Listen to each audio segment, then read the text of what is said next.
네, 반갑습니다. 오늘은 성경 공부 61일차가 되겠습니다. 네, 어제까지 저희가 느헤미야 12장까지 마무리를 했고요. 오늘은 이제 역대상 하서를 간단하게 살펴보고 내일부터 시가서 5권을 다뤄보도록 하겠습니다. 역대상 하서는 역사서이죠.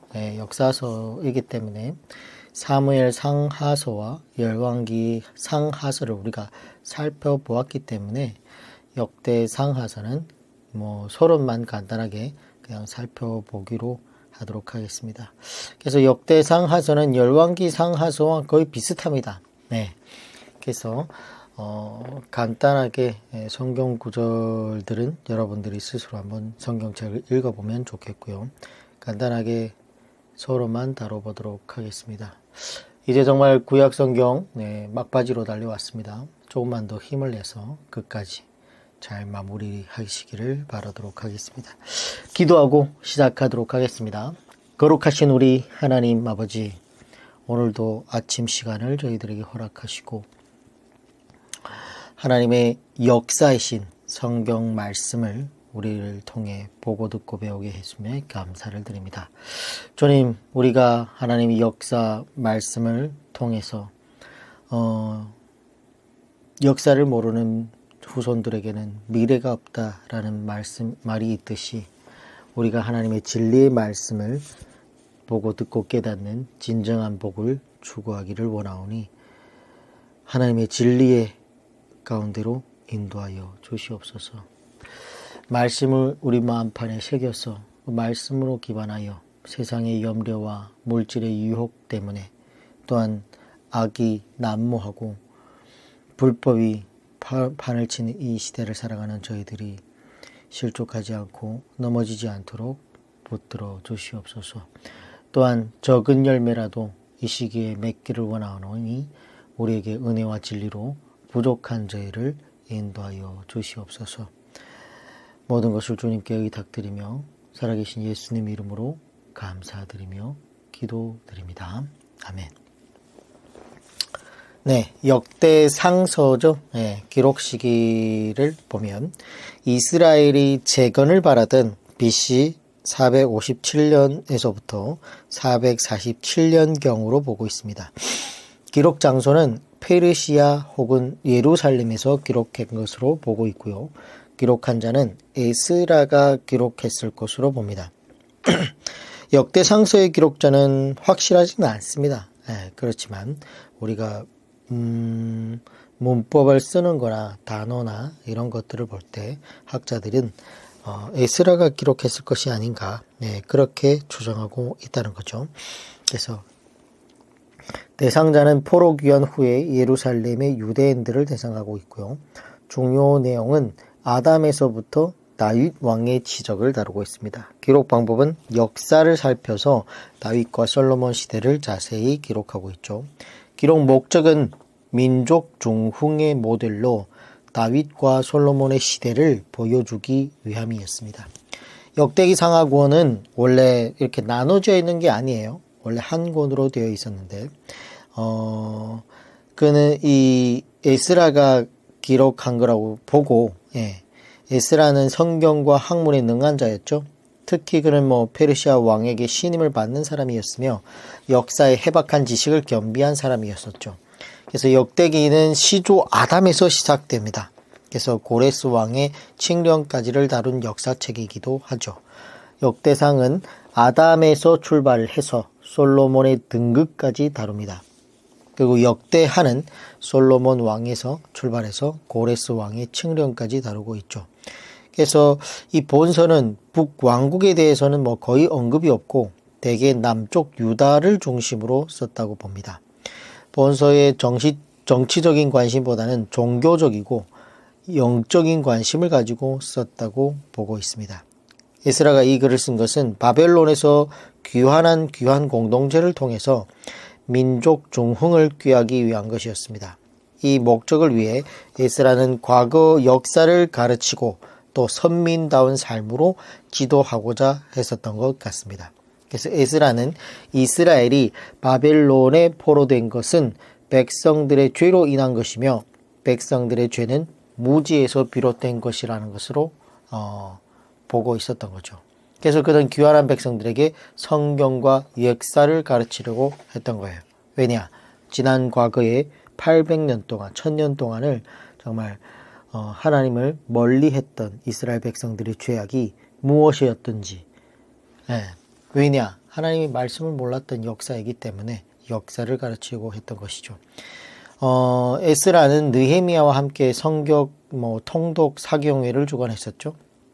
그래서 후일에 마태와 누가가 신약에서 족보를 쓸 때 바로 이 역대기를 보고 참고하고 있었습니다. 그래서 역대상하 첫 장 1절이 바로 아담부터 시작합니다.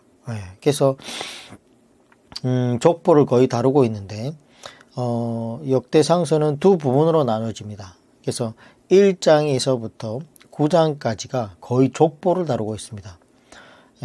그래서 굉장히 읽으려고 하면 지루할 수도 있어요. 족보가 어찌 길게 나오는지.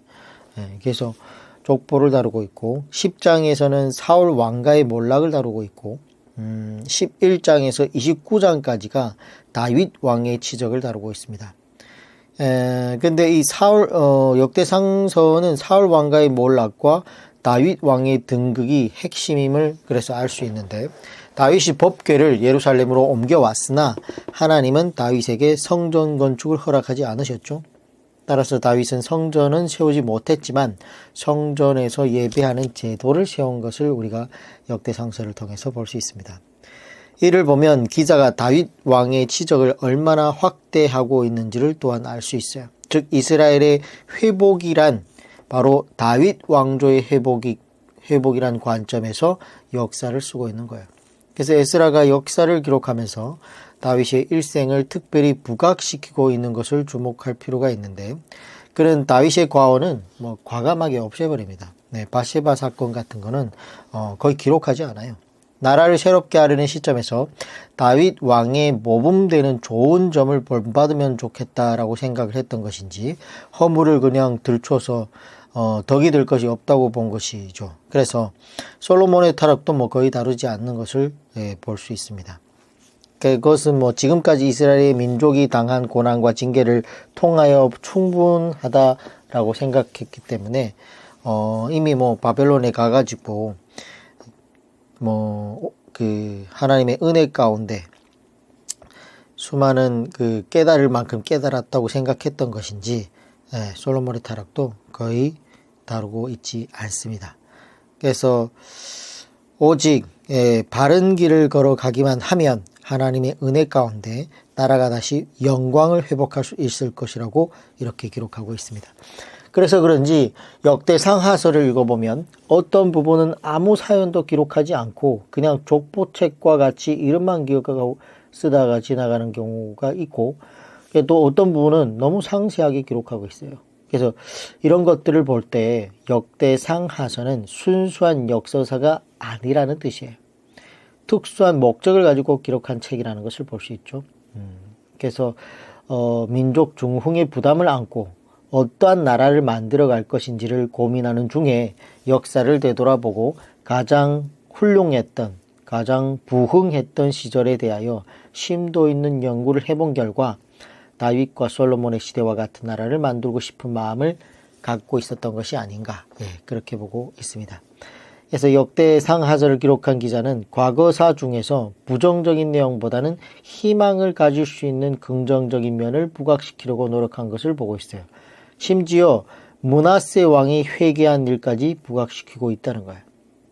역대하서 33장 11절에서 13절을 보면 여호와께서 아수르 왕의 군대 장관들로 와서 치게 하시매 저희가 므낫세를 사로잡고 쇠사슬로 결박하여 바벨론으로 끌어간지라 저희가 환난을 당하여 그 하나님 여호와께 간구하고 그 열조를 하나님 앞에 크게 겸비하여 기도한 고로 하나님의 그 기도를 받으시며 그 간구를 들으시사 저로 예루살렘에 돌아와서 다시 왕위에 거하게 하시매 므낫세가 그제야 여호와께서 하나님이신 줄을 알았더라. 이런 기록을 하고 있다는 거예요.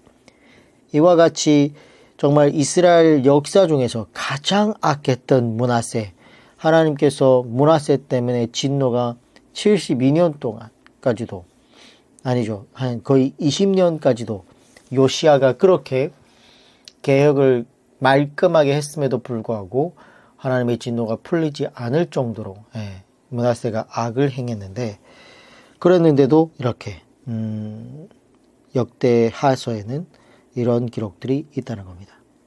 그래서 역대상하서는 이런 부분으로 기록됐다라는 것을 알고, 역대하서를 또 살펴보면 역대하서는 기록 시기는 이스라엘의 재건을 바라던 455년에서부터 시작해서 444년경 BC, 기록 시기는 거의 비슷한 걸로 보고 있습니다. 근데 기록 장소는 아마 예루살렘이지 않을까, 그렇게 보고 있다는 거예요. 기록 한자는 똑같습니다. 확실하지는 않습니다. 그러나 에스라가 기록한 것으로 보고 있고, 대상자는 포로 귀환 후 예루살렘의 유대인들이고, 중요한 내용은 이스라엘과 유다의 멸망 원인을 기록하고 있습니다. 기록 방법은 솔로몬 왕으로부터 유대 열왕의 치적을 기록하고 있고, 기록 목적은 민족과 나라의 회복을 위한 길을 보여주기 위함이었습니다.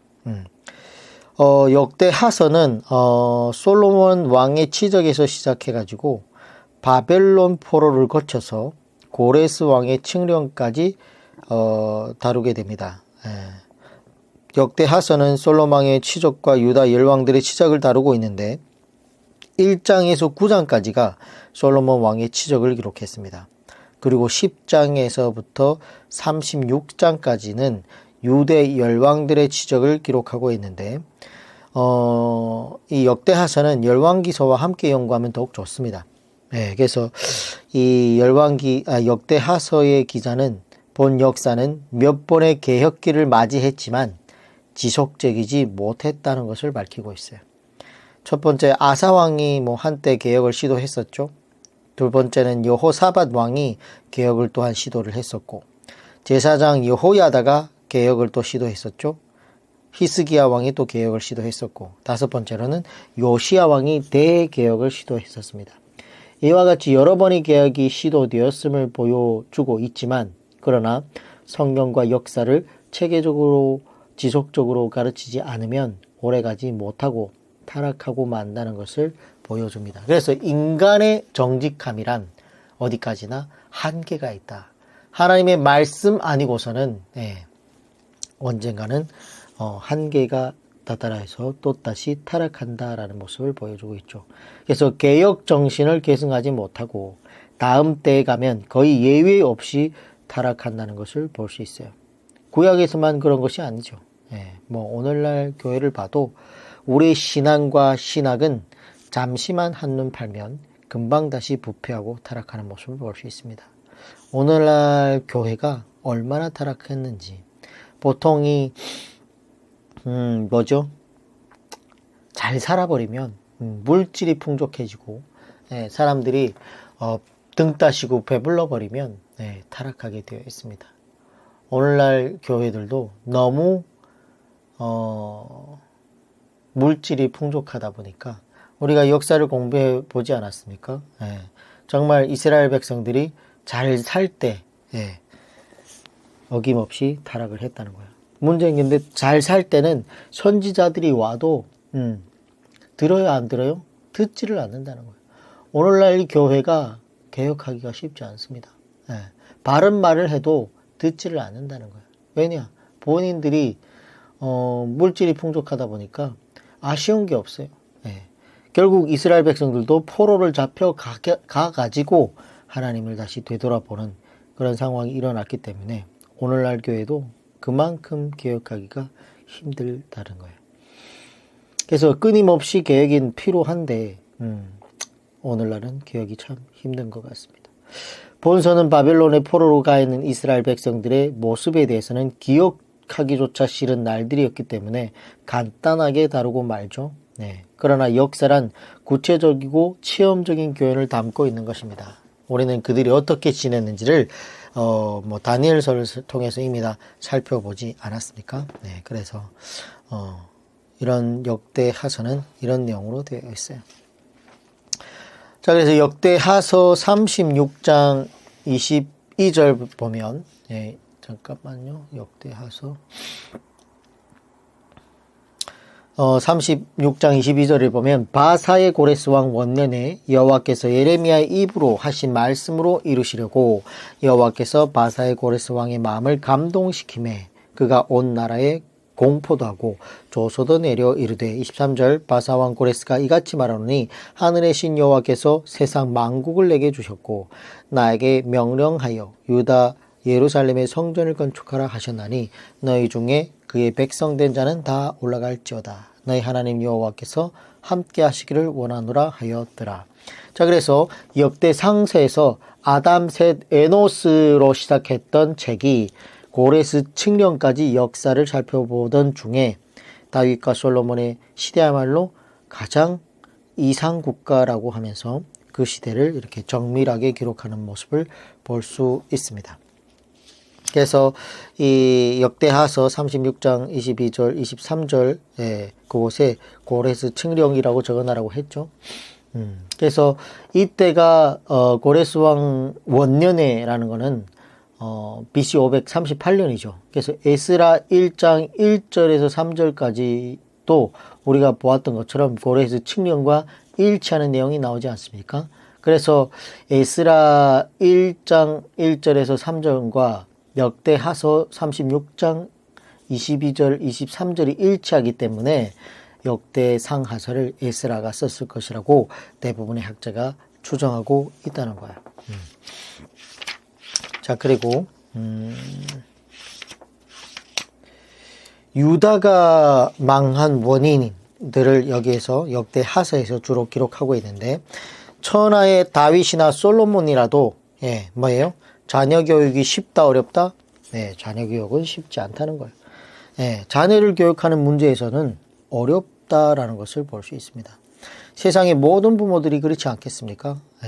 부모된 사람이라면 하나같이 자녀들이 훌륭한 사람으로 성장하기를 바랄 것인데 그러나 다윗의 자녀들 중에 문제아가 많았습니다. 그 이유를 한마디로 말하기는 어렵겠지만 다윗이 아마도 여러 여자들을 취하였고 그 여러 여자들 간에 화목이란 쉽지 않았을 것으로 보고 있다는 거예요. 그래서 그 시기하고 질투하고 서로 욕심 가운데서 그런 여인들의 품에서 자란 아이들이 바르게 자란다는 것은 기대하기 어려웠을 거라는 거죠. 그래서 솔로몬의 여자 관계는 더욱 말할 필요가 없겠죠. 다윗 왕과는 비교가 되지 않을 정도로 복잡하죠. 그래서 그러한 가정에서 경건한 자손이 자란다는 것은 어려운 일이라는 거예요. 솔로몬의 여자가 1000명이나 되었다고 하니까 대체 솔로몬의 자녀가 몇 명이었는지도 거의 알 수가 없습니다. 그래서 족보에 밝은 유대인들도 솔로몬의 자녀들을 계수하는 일을 포기했는지 솔로몬의 자녀들의 수가 얼마인지를 대한 그런 기록은 전혀 어디에서도 찾아볼 수가 없습니다. 그 많은 자녀들 중에서 그래도 가장 적합하다고 생각된 자를 솔로몬도 후계자를 세웠을 것인데 그가 바로 르호보암이라는 겁니다. 이 르호보암은 암몬 사람 나아마에게서 낳은 아들이죠. 그래서 영명한 왕, 정말 솔로몬의 아들이었으나 어리석은 사람이었어요. BC 931년경에 솔로몬이 죽은 다음에 이스라엘 12지파의 대표자들은 법적 상속자인 그를 왕으로 추대하기 위해 세겜에 모였는데 유다와 북부 동부 종속 간에 여러 가지 원인으로 질투와 냉담이 증대하고 있었고 솔로몬의 이 영화를 위한 중세 때문에 세금 때문에 고통을 당했던 거죠. 그래서 이 르호보암이 솔로몬의 후계자가 된 이유에 대해서는 성경에 이렇다 할 이유를 밝히지 않았습니다. 왜 르호보암을 왕으로 세웠는지. 그러나 두 번씩이나 르호보암의 모친의 이름이 나아마인데 암몬 여자라는 말이 등장하는 것을 볼 때 르호보암 이후의 왕들 중에서 악하지 않은 왕들이 더러 있었어요. 그래서 이 나아마 이름 암몬 여자에 대해서 우리가 좀 알 필요가 있다는 거. 암몬 여자라는 거는 이방 여자라는 거죠. 그래서 르호보암의 행위는 우리가 안 봐도 알 수 있겠죠. 근데 이 르호보암 이후의 왕들 중에서 금방 얘기했던 것처럼 악하지 않은 왕들이 들어 있었는데, 그러나 국민을 지도할 왕은 악하지 않는 것으로만 안 된다는 거예요. 지도자는 무엇보다도 판단력이 있어야 되고, 뭐 창의력도 있어야 되고, 견달력, 설득력, 뭐 포용력, 감화력, 통솔력, 협상력, 추진력, 인내력, 행정력, 위기 관리 능력, 이런 능력도 있어야 된다는 거죠. 그래서 그런 능력과 지혜는 하나님의 말씀으로 나온다는 겁니다. 아사 왕이나 여호사밧 왕, 이런 왕은 악한 사람은 아니었지만 지도자로서는 적합한 인물은 되지 못했다는 거예요.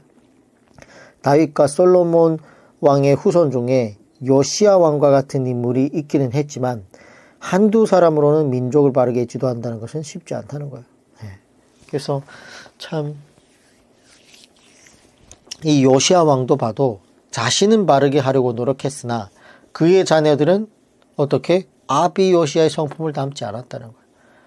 요시야는 유다 왕국의 마지막 등불다가도 같은 그런 인물이었는데, 그가 죽은 후로는 어떻게 유다에 올바른 왕이 없었고 결국은 나라가 망하게 되었습니다. 나라가 망하거나 민족이 망할 때는 그럴 만한 이유가 있기 마련인데, 가장 근본적인 이유가 교육이 되지 못했다는 거예요. 그래서 오늘날도 이 자녀 교육이란 쉽지 않습니다. 참 우리가 자녀를 낳고 키워보다 보면 내 마음대로 안 될 때가 너무 많죠. 정말 인격이기 때문에 참 내 마음대로 할 수 있을 것 같지만 그게 안 돼요. 하나님도 잘 안 되잖아요. 그래서 정말 하나님도 대화를 통해서 우리 인간들을 하나님 말씀대로 인도하려고 하니까, 완벽한 인간은 정말 복된 마음이 없다고 하면, 들을 귀가 없다 하면 그게 쉽지 않다는 거예요. 그래서 참 이스라엘 왕들조차도 이렇게 자녀 교육을 실패를 했고, 우리 또한 자녀 교육을 실패를 하지 않기 위해서는 이 이스라엘 백성들이, 이스라엘 왕들이 어떻게 자녀 교육을 실패했는지를 역사서를 통해서 잘 깨달아가지고 우리의 후손인, 또 하나님의, 또 어떻게 보면 미래가 될 수 있는 하나님의 일을 정말 하나님의 뜻이 이 땅에 이루어지기를 조금이나마 이끌어갈 수 있는 우리 후손들에게 무엇을 가르쳐야 되겠습니까? 세상 문화를 가르치는 것보다 하나님의 말씀을 가르치는 것이 가장 지혜가 넘치는 그런 일인 것을 우리가 이런 역사서를 통해서 알아볼 수 있다는 겁니다. 자, 그래서 이렇게 역대하서는 간단하게 그냥 서론만 하고 마무리를 하도록 하겠습니다. 그래서 역대상하서는 쭉 읽어보시면 되겠습니다. 읽어보시고 내일은 시가서 욥기부터 또 간단하게 시가서도 책이 워낙 방대한 책이기 때문에 이렇게 서론 정도를 하고, 다음 주에 말라기를 하고, 신구약 중간사 부분에는 제가 정리를 좀 많이 해야 되는 부분이기도 한데, 일단 정리되는 대로 내용을 녹음을 해서 24일이 될 것 같습니다. 끝나는 날이, 구약 성경이 끝나는 날이 1월 24일이 될 것 같습니다. 그래서 1월 24일까지 구약의 막바지가 달했으니까 끝까지 힘을 내서 하나님 말씀을 들어보시기를 바라겠습니다. 수고했습니다. 마무리하겠습니다.